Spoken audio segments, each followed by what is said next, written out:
السلام عليكم ورحمة الله وبركاته. أهلا بيكم في قناتي، معاكم آلاء عامر. يا رب تكونوا جميعا بخير.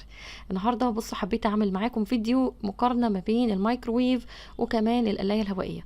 الفيديو اتطلب مني بصراحة وأنا بقالي كتير متأخر عنه، وفي نفس الوقت هيكون ريفيو عن الميكروويف، والحمد لله ربنا وفقني إن أنا أعمله لكم النهاردة. فبالمرة قلت أنا أقارن الجهازين ببعض، لأن السؤال ده بيجيلي كتير وعايزين نقارنهم ببعض، لأن فعلا الناس بتبقى محتارة نجيب ده ولا ده، وهنشوف استخدامات ده واستخدامات ده، وان شاء الله باذن الله هنعرف مع بعض استخدامات كل واحد وازاي نقدر نفاضل ما بينهم، لان دلوقتي انتوا عارفين الاسعار بتاعت الاجهزه تعتبر مرتفعه، فاللي هيجيب جهاز مش هيقدر يجيب اتنين مع بعض. تعالوا نسمي الله ونبدا مع بعض، وان شاء الله تستفيدوا من الفيديو. اول حاجه هنتكلم عليها النهارده هو جهاز الميكروويف. الميكروويف اللي عندي ماركته LG ماركة ممتازة، والحمد لله قاعد معايا بقاله 4 سنين او يمكن ازيد، حاجة بسيطة كام شهر يعني. استخداماته ما شاء الله ممتازة، انا اللي ما بستغناش عنه ابدا في المطبخ، سواء في التسخين، سواء في فك التجميد، او حتى في تسوية بعض الاكلات، وهنشوف منها امثلة دلوقتي. مايكرويف LG اللي عندي الساعة بتاعته 25 لتر. هل ده مناسب للناس كلها او لا؟ ده على حسب عدد افراد اسرتك. وهقول لكم على حاجة تانية بصراحة ممكن تساعدكم. 25 لتر حجمه كويس جدا جدا جدا، تقدروا تجيبوه لأسرة كبيرة، وتقدروا تجيبوه لأسرة متوسطة، أو أسرة لسه فيها 4 أفراد أو 3 حتى. الميكرويف حجمه حلو جدا، ما تفتكروش ان هو حجمه صغير او هو 25 لتر فهو حاجة صغيرة، بالعكس هو حجمه حلو جدا كاستخدام ميكرويف. ويا ريت ما نقارنش الميكرويف بالفرن. الفرن حاجة واستخداماته حاجة، والميكرويف حاجة تانية. بداية كده قبل ما نتكلم عنه هحط الفيشة بتاعته عشان تعرفوا صوت كمان فتحه وغلقه بيبقى عامل ازاي. ده صوت تشغيل الميكرويف اول ما بتحطي الفيشه، وانصحكم ان انتوا تسيبوا الفيشه محطوطه في الكهرباء عادي، وساعه بس ما الكهرباء تقطع لازم تشيلوا الفيشه من اي جهاز موجود عندكم في البيت. تمام كده. انا عن نفسي مش بشيل الميكرويف زيه زي التلاجة والديب فريزر. اي جهاز تاني مش بسيب الفيشه بتاعته في الكهرباء ابدا، غير ساعه الاستخدام. تمام. بدايه اول ما بتفتحوه كده هو بيكتب لك هنا تلقائي على الشاشه دي 12 ساعه بلس او ماينس، يعني ممكن تزودي الوقت او ممكن تقلليه. ده اقصى مدة تشغيل للميكروويف. هنبدأ نتعرف على كل حاجة فيه. هو مكوناته بسيطة جدا. الجهاز بيجي معاه الطبق بتاعه طبعا الداخلي. الطبق ده حجمه كبير جدا، قد سرفيس الطقم الصيني اللي بيجي مع الطقم الصيني مثلا. بيجي معاه قاعدة سداسية زي ما انتوا شايفين كده، عشان تثبت الطبق بشكل افضل وكمان يلف بشكل اسرع. عايزه اقول لكم ان انا ساعات بزود الحمل جوه الميكرويف، يعني بحط حاجات اوزانها عاليه، ولما بحطها ما شاء الله الطبق بيلف، ما بيفضلش واقف عشان الوزن زيادة عليه، لا بيلف عادي خالص. الميكروويف من الداخل بيتكون من مواد غير لاصقة وكمان سهلة التنظيف. تحسوه عامل زي الجرانيت اللي بيتصنع منه الحلل الحديثة حاليا. سهل التنظيف جدا جدا جدا. طبعا هو دلوقتي مش نظيف 100%. دي حاجة مهمة قوي قبل ما تيجي تشتروا الميكروويف، تتأكدوا ان الخامة بتاعته الداخلية من الانواع سهلة التنظيف.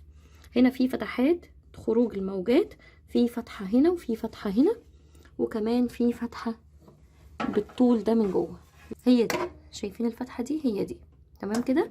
عايزه اقول لكم الميكرويف بتاعي ما فيهوش الشوايه العلويه اللي بتبقى موجوده احيانا في بعض الاجهزه، يعني انا شايفه ان ما كانش ليها لازمه بالنسبه لي، فعشان كده ما جبتش الميكرويف بشوايه اضافيه. لكن طبعا ده اوبشن ممكن تلاقوه في موديلات تانية كتير. هنشوف دلوقتي الاستخدامات بتاعته. على فكرة هي مكتوبة ومثبتة بالشكل ده على الباب بتاعه من الخارج، بحيث ان انتوا قبل الاستخدام تقروا الطرق بتاعت اي حاجة عايزين تسخنوها او تسووها او حتى تفكوا تجميدها. نيجي لفتحة الباب. الباب على فكرة ما فيهوش زرار هنا نفتح بيه الجهاز زي بعض الموديلات او بعض الماركات. هو الباب فيه جزء هنا اهو،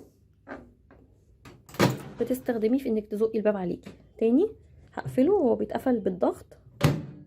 تمام.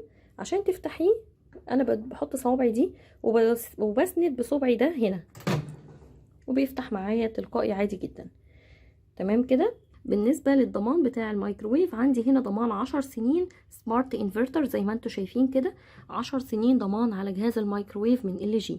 تمام. ده بالنسبة للضمان. عايزه اقول لكم العلامه دي مكتوب عليها ايزي كلين، ان هو سهل التنظيف زي ما انا قلت لكم، فدي ضروري قوي تلاقوها على نوع الميكرويف او الماركه اللي انتوا ناويين تشتروها. هنا بقى بمناسبه كلامنا عن الضمان والاعطال، عايزه اقول لكم ان الجهاز سمارت يعني يقدر يحدد العطل بتاعه بنفسه، عن طريق انك لما بتكلمي خدمه العملاء او الصيانه بتاعه LG بيقول لك حطي سماعه التليفون على الجزء ده في الجهاز، وهو بيحدد العطل تلقائي لموظف الصيانه. يعني بحيث ان هو لما بيحط السماعه هنا، انا لسه مجربتهاش بصراحه يعني، بس ده اللي متبع في الاجهزه السمارت حاليا. بتحطي سماعه التليفون وانتي بتكلمي موظف الصيانه، وهو من عنده بيسمع عيب الميكروويف ايه بالظبط. تمام كده. فهو ما شاء الله بما انه قاعد معايا 4 سنين وشويه دلوقتي، انا ما شفتش منه اي اعطال تذكر ولا اي حاجه. تعالوا بقى نتكلم عن الشاشه الديجيتال اللي جايه مع الجهاز. اولا هنا ده زرار الباور، هو طبعا دي كلها تاتش سكرين، يعني في اي مكان بدوس بيكون تاتش، مفيش زرار بارز خالص. تمام كده. دي الشاشه الديجيتال اللي بتبقى ظاهره. اول حاجه هنا زرار الباور ده بتحددي عن طريقه قدره الجهاز. ده 1000 واط، ممكن يبقى 800 واط، ممكن يبقى 600، وممكن يبقى 400 و200 كمان. كل ما بتدوسي كل ما بيجيب لك عدد الواتات لحد ما بيرجع لل1000 واط تاني. عايزه اقول لكم ان انا بصراحه ما جربتش اقلل ولا ازود في الوات خالص، انا شغاله ب1000 واط عادي جدا. فكل اللي هشرحه لكم حاليا هيكون على ال1000 واط. ده بالنسبه لزرار الباور ده. تاني جهاز عندنا هنا وهو الانفرتر ديفروست، ده الخاص بفك التجميد للمأكولات. يعني مجمده لحمه، مجمده فراخ، مجمده رز، مجمده سمك، مجمده اي نوع من انواع الاكل، بيفك من عن طريق الزرار ده. هقول لكم دلوقتي استخداماته. نيجي بقى لثالث زرار هنا وهو البوبيولار منيو، ده الاكلات الشعبيه او البرنامج الخاص بتسويه الاكل. موجود عندنا هنا برضو داخل الباب زي ما قلت لكم، مشروح كل البرامج الخاصه بالمايكرويف.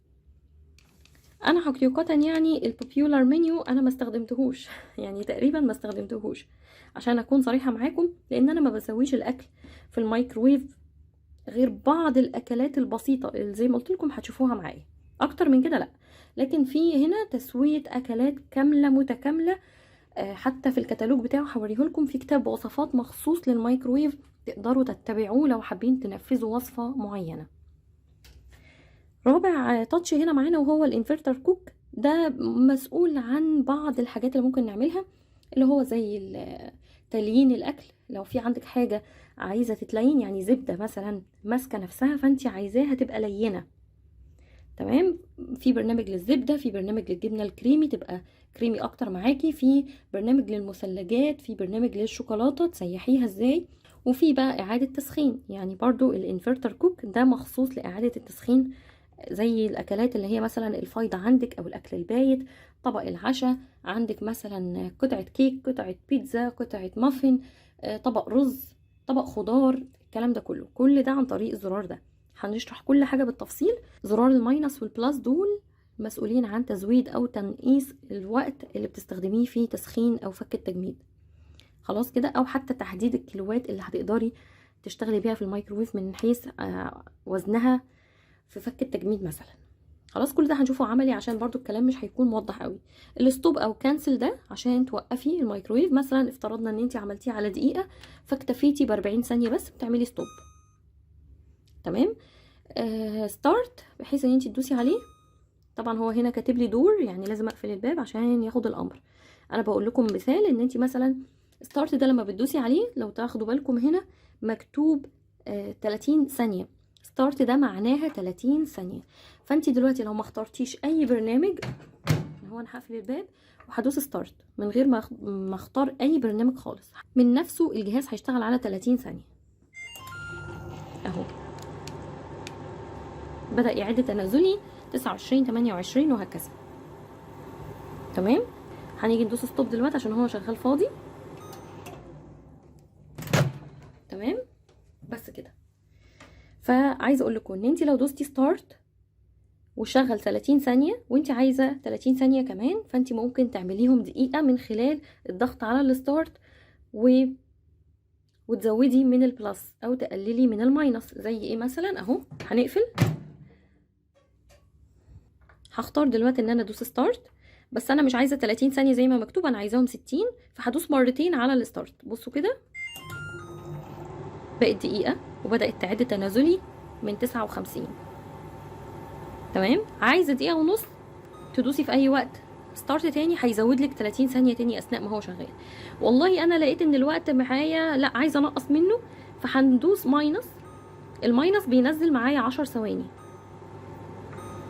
تمام، بينزل معايا 10 ثواني لحد ما اوقف. هو كده خلاص اخره، مش هيوقف غير لما هو يوقف نفسه، او لو انت دوستي ستوب. ده بالنسبه لصوته بعد ما بينهي البرنامج بتاعه. لو افترضنا ان انت عايزه تسخني على 10 ثواني بس، مش عايزه تدوسي على الستارت لان هو 30 ثانيه، هتختاري من البلاس ده، بيزود لك 10 10 20 30 40 وهكذا. عايزه ترجعي في كلامك بتنقصي 10. في حاجات لما بحب اسخنها زي رغيف العيش مثلا بدوس عليه 10 ثواني او 20 ثانيه، وبعد كده بدوس ستارت. تمام كده. ده كان مثال، طبعا انا بوريكم وهو ممنوع او غلط صراحه ان انا افضل ادوس كده كتير، بس طبعا انا بعلمكم مش اكتر، والموضوع سهل جدا. تعالوا بقى نشوف دلوقتي البرامج اللي مكتوبه على الجهاز من فوق. اول حاجه مكتوبه وهي عاكس التذويب اللي احنا قلنا عليها انفرتر ديفروست. دي موجود منها 4 خطوات. ديفروست 1 خاص باللحوم، 2 خاص بالدواجن الاسماك، 3 الخبز، 4. صراحه انا مش بستخدم الخبز في فك التجميد، لان انا بقى احيانا بحط رغيف العيش متجمد وهو بيفك لوحده، وكمان بيسخن في برنامج ال30 ثانيه. يعني اول ما بدوس ستارت وبحط الرغيف المتجمد يفك ويسخن في نفس الوقت في 30 ثانيه. ممكن يحتاج 10 ثواني كمان زياده، او ممكن ما يحتاجش على حسب حجمه. تعالوا بقى دلوقتي نشوف مع بعض ازاي هنشغل برنامج فك التجميد. هنقفل الباب كاننا بالظبط حاطين حاجه هتتفك من تجميدها. هندوس على انفرتر ديفروست. كتب لك انفرتر ديفروست او ديفروست 1، يعني الخاص باللحوم. بدل ما تدوس ستارت، هو المفروض ما تدوسش ستارت، المفروض تحدد وزن الاكل اللي جوه. يعني انت دلوقتي حطيت لحوم، عايزه احدد وزنها. مثلا انا عندي ربع كيلو من اللحمه، هدوس بلس كده بقى 100 جرام، 1/10 كيلو يعني 100 جرام. لو دوست 2 هيبقى 2/10 كيلو جرام. هنفترض ان هما ربع كيلو او 200 جرام. هقوم دايسه ستارت، هيديني الوقت المخصص لفك التجميد كميه اللحمه اللي انا حطاها. طيب دلوقتي انا عندي فراخ، هيبقى دي فروست، هدوس عليه مره كتب لي دي فروست 1. طب انا عايزه الفراخ اللي هي دي فروست 2، هدوس عليها مره كمان بقت دي فروست 2. عايزه احدد وزن الفراخ، مثلا عندي فرخه بحجم كيلو، هفضل ادوس بلس لحد ما يديني 1 كيلو جرام. اقوم دايسه ستارت. الوقت 20 دقيقه لفك تجميد فرخه وزن كيلو. تمام. طيب انا دلوقتي عايزه دي فروست 3 اللي هو الخاص بالاسماك. دي فروست 1 هدوس تاني، هدوس تالت كده خاص بالاسماك. عندي مثلا نص كيلو سمك، هدوس بلس لحد ما اكتب نص كيلو، اقوم دايسه ستارت، وهكذا. تمام. الموضوع سهل وبسيط جدا جدا، نقدر نعمله مع الفراخ، نقدر نعمله مع اللحوم، نقدر نعمله مع الاسماك، وكمان مع الخبز. بس انا زي ما قلت لكم الخبز انا مش بستخدمه في فك التجميد، انا بحط الرغيف بصراحه واسخن عليه 30 ثانيه لحد ما يسخن معايا حتى لو هو متجمد. احيانا اللحمه بسيبها بصراحه ما تفكش للاخر 100%، يعني بسيبها تبقى مثلا 70%، وده بنصح بيه بصراحه عشان اللحمه ما تفقدش السوائل اللي جواها، فبالتالي الفوائد اللي فيها كلها تضيع هي والخضار. احيانا بحتاج ان انا افك خضار من التجميد، واحيانا بصراحه ما بستخدمش الميكروويف، بسيبه يفك على نفسه او احطه في الاكل على طول يفك مع نفسه. فايا كان الاكل اللي بتستخدميه في فك التجميد، التزمي بالبرنامج بتاع فك التجميد بتاعه، ولكن انا مش بنصح ان هو يفك 100%. يعني لو 70% بيبقى كويس جدا، او حتى 60%، سواء فراخ سواء لحمه سواء سمك، ايا كان اللي بنفك تجميده. طيب تعالوا نرجع للبرنامج تاني. هنلاقي بعد عاكس الذوبان اللي هو ديفروست، هنيجي جنبه هنلاقي إعادة التسخين. إعادة التسخين اللي هي كانت مكتوبة على الشاشة انفرتر كوك. تمام. انفرتر كوك هتلاقوها مكتوبة برقم 1. 1 1 ده للمشروبات، 2-1 ده للطبق الخزفي، برنامج اسمه الطبق الخزفي، ممكن يكون فيه اي نوع من انواع الاكل. 3-1 ده طبق العشاء. 4-1 لو عندك مافن او كب كيك. 5-1 ده للفطير او لو عندك فطير عايزه تسخن. 6-1 بيتزا. 7-1 رز. 8-1 الشوربه. تمام. انا حقيقه عشان اقول لكم انا ما بلتزمش باللي مكتوب ده كله، اي حاجه انا عايزه اسخنها ممكن اختار الوقت من نفسي من غير ما اختار برامج، لكن انا هدفي النهارده اوريكم طريقه الاستخدام لبرنامج اعاده التسخين. هنختار مثلا اعاده تسخين الكوبايات او المشروبات. اعاده تسخين المشروبات بتعتمد على عدد الكوبايات اللي هتسخنيها تشربي فيها. مثلا معاكي كوبايه شاي، معاكي كوبايه قهوه، كوبايه نسكافيه، كوبايه اي مشروب ساخن عايزه تسخنيه، هتدوسي على انفرتر كوك، هتختاري رقم 1 زي ما انتوا شايفين كده. ده هيديكي معدل كوبايه واحده للتسخين، وتقدري تزودي كوبايتين من خلال زرار البلس وتسخني. ده بيسخن حلو جدا جدا. كوبايه شاي مثلا جاهزه على الشرب، لا هي بتغلي قوي ولا هي برد قوي، مظبوطه. ممكن نستخدم دلوقتي برنامج تاني او برنامج 3-1 اللي هو للطبق الخزفي او طبق العشاء. 3-1 انا بدوس هنا على الانفرتر كوك، بختار 3، بدوس 3 مرات عشان يجيب لي 3، هقوم دايسه على البلس هيكتب لي 3-1. تمام. 3-1 ده المسؤول عن الطبق العشاء لتسخينه، هقوم دايسه. ممكن استخدم البرنامج ده في تسخين اي طبق من اطباق العشاء، او حتى من اكل الغداء لو هو بايت معاكي او فايض منك، او حتى مثلا كلكم اتغديتوا في البيت وفاضل ابنك جه من الدرس عايز يتغدى، بتغرفي له طبقه عادي وبتدخليه الميكروويف يسخن بالكامل على البرنامج ده لمده دقيقه، وبيطلع ياكله فورا، لا هو سخن قوي مولع ولا هو بارد. فالبرنامج ده ممتاز جدا جدا للاكل اللي من النوع ده، او حتى اكل العشاء ايا كان نوعيه الاكل اللي جوه ايه. معانا تالت حاجة بعد عاكس التذويب وإعادة التسخين، معانا عاكس الطهي. عاكس الطهي ده برضو بيستخدم يا إما في تليين الأكل أو الإذابة أو عمل الزبادي أو الحفظ دافئا. رقم 5 اللي هو الحفظ دافئا ده عايزه اقول لكم ان هو بيشتغل ساعه ونص. لو انت عملتي اكلك بدري وعندك عزومه مثلا تقدري تسيبي الاكل ساعه ونص داخل الميكروويف يفضل دافي زي ما هو كانك مسوياه دلوقتي حالا. انا بصراحه ما جربتهوش، ولكن انا شايفه ان هو برنامج عملي قوي، بس برضو الفرن يقدر يلبي لنا الطلب ده.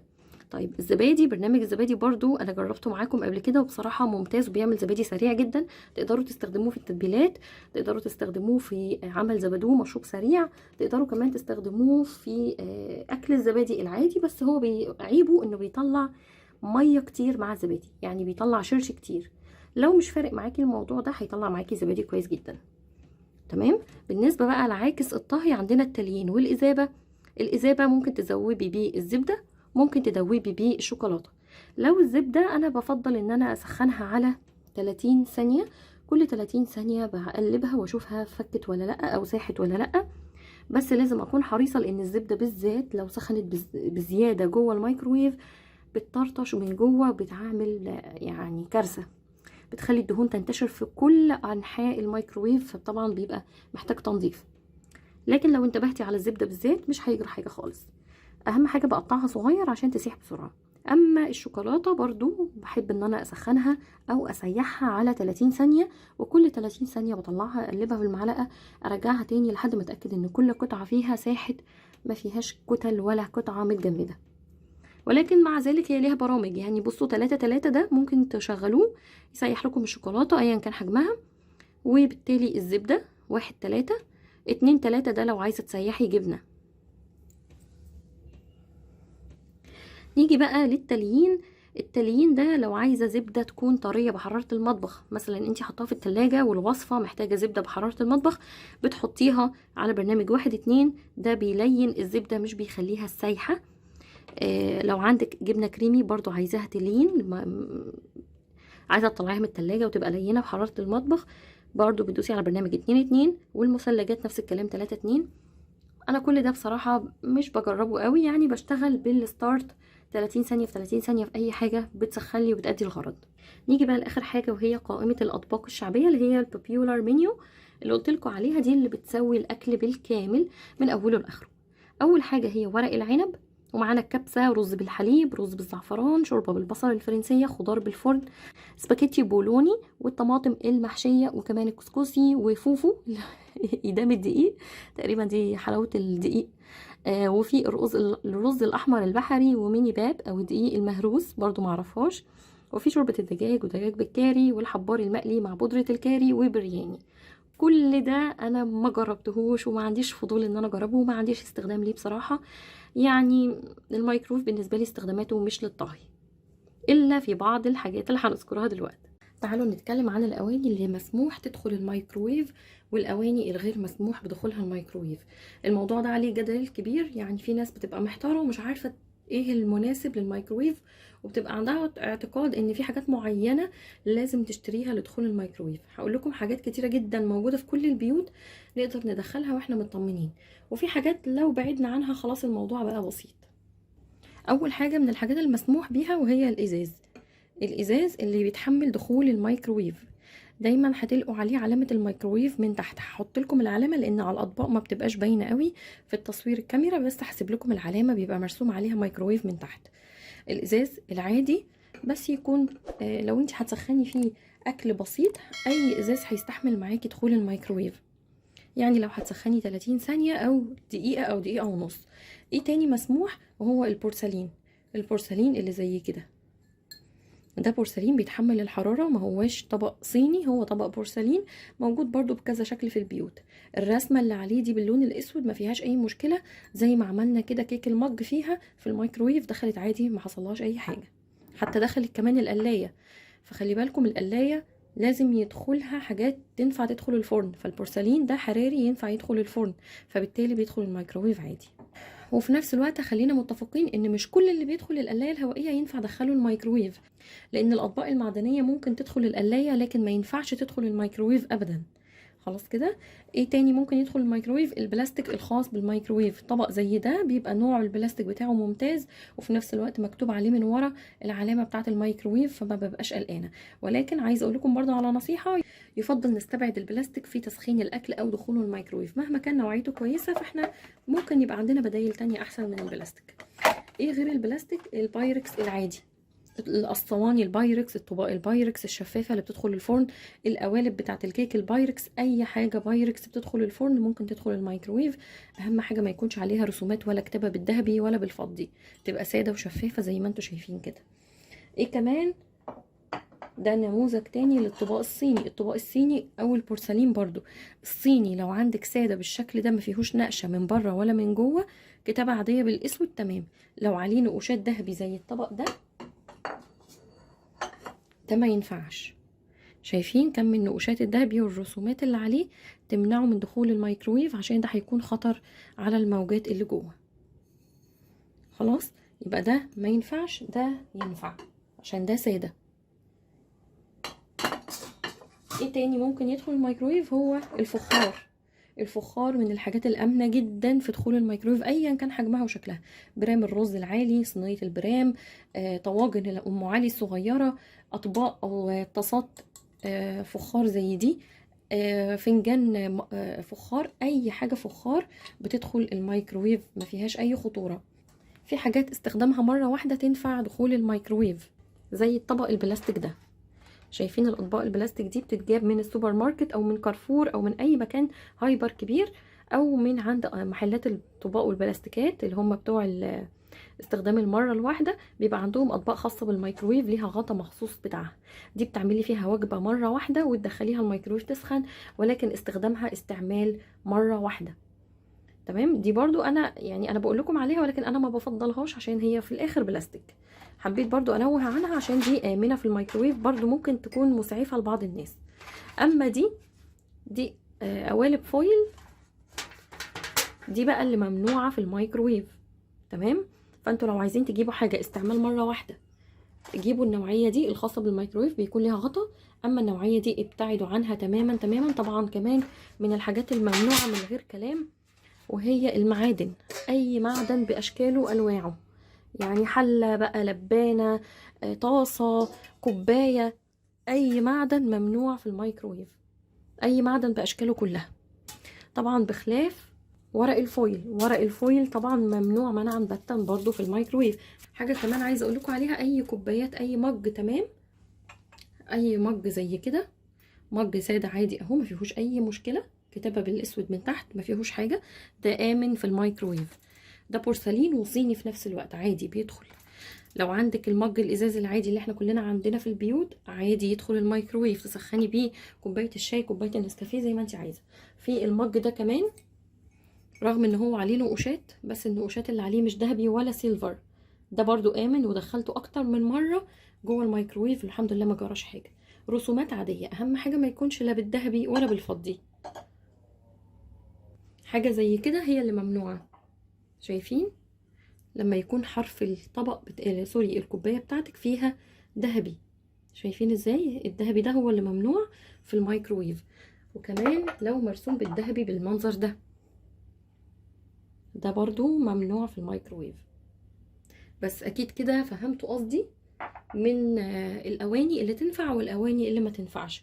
تلقائي مع الاستخدام ومع كتر الخبرة هتبقي عارفة خلاص ايه اللي ينفع تدخليه وايه اللي لا، بمنتهى السهولة. يعني الاول هتحسي ان الموضوع محتاج تركيز قوي بزيادة وحاطة دماغك فيه، بس بعد كده هتحسي ان الموضوع عادي خالص، وان شاء الله الموضوع يبقى بسيط وسهل. والميكروويف من الحاجات المهمة جدا في كل البيوت دلوقتي، وانصحكم جدا بشرائه.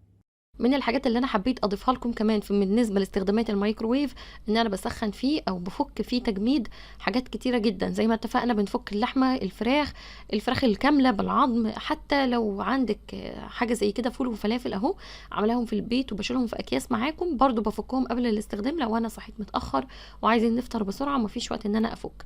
وزي ما قلت لكم برضو خلي بالكم في الشتاء، طبعا انتوا عارفين ان فك التجميد بيكون صعب جدا، فالميكروويف بيكون عامل مساعد، لكن انا ما بخليش الحاجه تفك 100%. زي ما اتفقنا كده في اول الفيديو، يعني يا دوب 60-70% من التجميد يفك، والباقي على النار ممكن يكمل، او حتى لو قعد نص ساعه هتلاقيه فك بالكامل بره الميكروويف وبره التلاجة. انا هنا ظبطت الفول والفلافل على الديفروست، وعلى حسب بقى، والله لقيته فك كويس قعد مثلا 8 دقايق، 9 10 12، المهم ان انا الاقيه فك على الاقل 60-70%.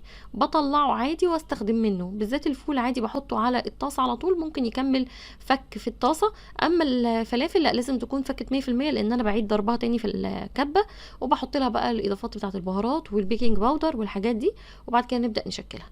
تنظيف الميكروويف من الحاجات السهله جدا جدا اللي تقدروا تنظفوه كانكم بتنظفوه دولاب المطبخ مثلا، فما فيهوش حاجه صعبه، ما فيهوش طريقه تذكر تكون صعبه على حد. من الحاجات اللي انا حبيت استخدم فيها نفس المكونات ونفس كل حاجه في الميكروويف وفي القلايه عشان تبقى كل حاجه قدامكم، هي كيك المج، من الحاجات السهله اللي تقدروا تعملوها في الميكروويف وكمان في القلايه الهوائيه. هنشوف مع بعض كل واحده هنعملها ازاي، هما الاتنين نفس الطريقه على فكره، كل اللي بحطه في نفس المج ده بحطه في المج ده، وبقلبه كويس وبدخله الميكروويف، بيقعد معايا دقيقه ونص تقريبا. اما في القلايه الهوائيه ممكن يطول شويه، وهتشوفوا دلوقتي برضو فرق النتيجه ما بين ده وده. كل اللي انا بعمله ان انا بضيف كل المكونات على بعضها في نفس الكوبايه، حتى مش بحط بيض ولا اي حاجه، فهي كيكه سهله جدا تقدروا تعملوها يوميا كمان، وتقدروا تستخدموا اكتر من نوع دقيق، مش لازم دقيق ابيض. وعملناها مع بعض كتير على القناه، وفي حاجات كتير تانية نقدر نعملها في الميكروويف غير الكيك. قبل كده عملت كيكه حادقه وكانت بالجبنه والزيتون وشويه اضافات، كانت حلوه جدا برضو، سريعه قوي كتغيير. نفس الطبق حطيته في القلايه، ظبطته على تسويه الكيك، بيقعد 30 دقيقة، بس طبعا انا ما حطيتوش 30 دقيقة ولا حاجة، انا فضلت سايباه لحد ما استوى تقريبا، قعد معايا زي ما انتم شايفين كده 14 دقيقة. ففي فرق كبير جدا في الوقت ما بين الميكروويف وما بين القلاية قعدت 14 دقيقة كأنها فرن بالظبط، اما الميكروويف قعد معايا دقيقة ونص وكانت الكيكة مستوية. بس هقول لكم على حاجة، تسوية القلاية الهوائية اقرب ما يكون الى تسوية الفرن بالظبط. يعني الميكروويف بيطلع لك كيكة وكل حاجة، بس مش زي تسوية الفرن مستوية وكله تمام، بس انا اقصد الشكل النهائي وكل حاجة، كل حاجة تخص الكيك بتطلع من القلاية كأنها فرن. اما الميكرويف فيه اختلاف بسيط ما بينه وما بين الفرن في التسوية، لكن في الناحيتين انا حبيت طعم الميكروويف عن طعم القلاية بالنسبة لي كان طعمها حلو جدا، بس انا متعودة على طعم الكيك في الميكروويف، فطعمه بالنسبة لي مقبول قوي قوي قوي. الحاجة كمان اللي أنا عايزة أقول لكم عليها باعملها في الميكروويف، وهي الحاجة الوحيدة اللي باسويها من أولها لآخرها، وهي الرنجة. عايزة أقول لكم الرنجة كانت بتغلبني كتير جدًا في تسويتها، لإن أنا ما باحبش آكلها نية أبدًا مهمًا كان. يا إما كنت باحطها على الطاسة، يا إما كنت بادخّلها الفرن في صينية. سواء ده أو ده كانت بتعمل معايا مواعين كتير وبهدلة، وبتخلّي ريحة البوتاجاز مش حلوة، وكمان الفرن بيتقلب ريحته 180 درجة. فكان الأسهل لي بصراحة لما جبت الميكروويف بقيت أعملها فيها من الألف للياء. هتشوفوا معايا ازاي. كل اللي أنا بعمله إن أنا بحطها في طبق يكون طبعا قابل لدخول الميكروويف، وده غطا الميكروويف بيتباع عند أي مكان لمحلات الأدوات المنزلية. في منه من ايكيا بتتباع برضو، بتقدروا تجيبوه او عادي زي اللي انا معايا ده. في فتحة تهوية بفتحها وبدخل الرنجتين زي ما هما كده بعد ما بشيل الراس والديل، وبشغل برنامج اللي هو 2 1 او 3 1، وبتسخن لي الرنجة. بيقعد تقريبا 7 دقايق وبطفي عليها، وممكن 5 دقايق كمان على حسب حجمها. لو انا بشوي رنجة واحدة بتقعد معايا وقت قليل، لو رنجتين بيقعدوا اكتر، وهكذا. بصوا انا كنت ظابطه على 11 دقيقه تقريبا، قعدته 4 دقايق بالظبط، او كام، 6 دقايق 6 دقايق. اتشوت. ريحتها كانت تحفه، وعايزه اقول لكم ما بتلزقش ريحتها في الميكروويف ابدا لان انا مغطياها. لو حطيتوها من غير غطا للاسف هتطلع ريحه جامده جدا في الميكروويف، لان الدهون بتاعتها كلها هتنتشر في جدار الميكروويف، فالغطا امن شيء. بصوا بقى بتتفتح لوحدها كانك بالظبط شويتيها على البوتاجاز من فوق. بتفتح وبتنزل ميتها، وكمان بتستوى، بتبقى سخنه جدا جدا. بصوا انا مش قادره امسكها، بس انا عايزه اوريها لكم. هفصصها دلوقتي واوريها لكم، والنتيجه بتاعتها تحفه، حتى كل حته فيها مستويه. فده بيغنيني كتير على اني اسويها في البوتاجاز او في الفرن.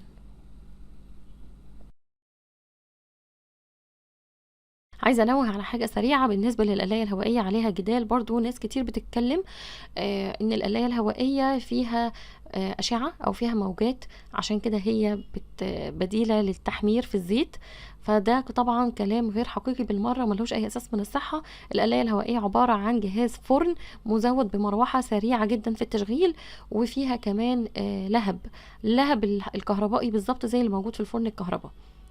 فالفكرة بتاعتها فكرة الفرن، ولكن في جهاز صغير، وكمان سرعة المروحة بتاعتها عالية جدا، عشان كده هي بتتسمى قلاية هوائية، لأن بتعتمد على توزيع الهواء السخن بسرعة عالية. فده حابه اقول لكم عليه، لان جات لي اسئله كتيره جدا في الريفيو اللي عملناه عن القلايه الهوائيه، وطبعا عملناه بالتفصيل، وما حبيتش ان انا اخوض فيه تاني، ولكن حبيت اتكلم عن القلايه، ان القلايه ممتازه، جهاز يعتبر بديل لقلي الزيت. قلي الزيت يعتبر غير صحي بالمره، فطبعا وجود القلايه في البيت بديل صحي للناس اللي بتحافظ على صحتها، وكمان لتوفير الزيت. طبعا انتوا عارفين اسعار الزيت دلوقتي بقت عامله ازاي، فالقلايه كانت منقذه جدا جدا بالنسبه لي. بقت بديل حلو قوي لكل حاجه. اي حاجه عايزه تاكليها ونفسك فيها تكون مقليه، اعمليها في القلايه الهوائيه، بتبقى حلوه قوي.